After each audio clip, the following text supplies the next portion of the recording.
ये कहानी एक रहस्यमयी गांव पर आधारित है, जहां समय और सत्य की परतें धीरे धीरे खुलती हैं।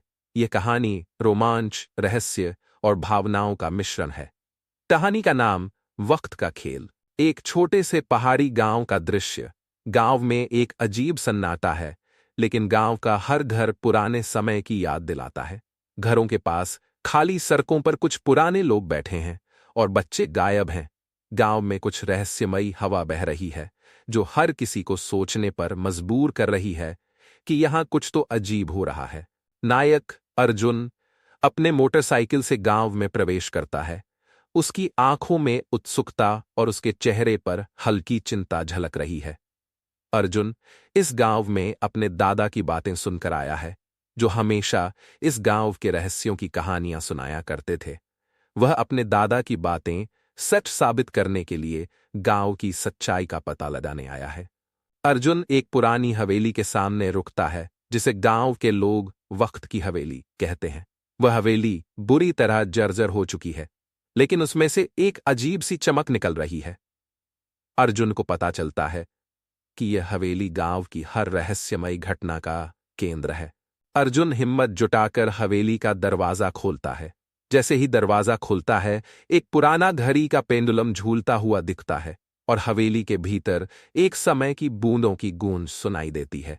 अर्जुन को ऐसा लगता है जैसे वह किसी दूसरी दुनिया में प्रवेश कर चुका है। अर्जुन अचानक खुद को एक समय के भंवर में फंसा हुआ पाता है। उसकी आंखों के सामने अलग अलग समय की घटनाएं घूमने लगती है। वह देखता है कि कैसे गांव पहले खुशहाल था, लेकिन एक पुरानी घड़ी ने गांव के समय को थाम लिया और अब कोई भी इस गांव से बाहर नहीं जा सकता। अर्जुन को पता चलता है कि यह घड़ी गांव के पुराने जमींदार ने बनवाई थी, जो अमरता की चाह में गांव के समय को अपने हाथों में कैद करना चाहता था। लेकिन उसकी मृत्यु के बाद घड़ी ने गांव के समय को रोक दिया और अब गांव उसी समय में अटका हुआ है। अर्जुन समझ जाता है कि उसे इस घड़ी को नष्ट करना होगा, ताकि गांव के लोग इस समय के भंवर से बाहर निकल सके। लेकिन घड़ी को नष्ट करना इतना आसान नहीं है।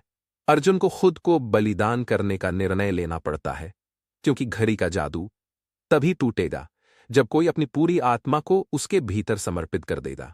जैसे ही अर्जुन घड़ी को नष्ट करता है, गांव में समय फिर से चलने लगता है। गांव के लोग अपने अपने घरों से बाहर निकलते हैं और बच्चे फिर से खेलते हुए दिखाई देते हैं। गांव की पुरानी हवा अब ताजगी में बदल चुकी है और हर कोई अर्जुन के इस बलिदान को कभी नहीं भूल पाता। अर्जुन की आत्मा गांव के ऊपर से देख रही है। उसने अपने बलिदान से गांव को समय के जाल से मुक्त कर दिया। गांव के लोग उसकी प्रतिमा बना रहे हैं और हर साल उसकी याद में एक उत्सव मनाया जाने लगा है। अर्जुन का नाम अब हमेशा के लिए गांव की कहानियों का हिस्सा बन चुका है।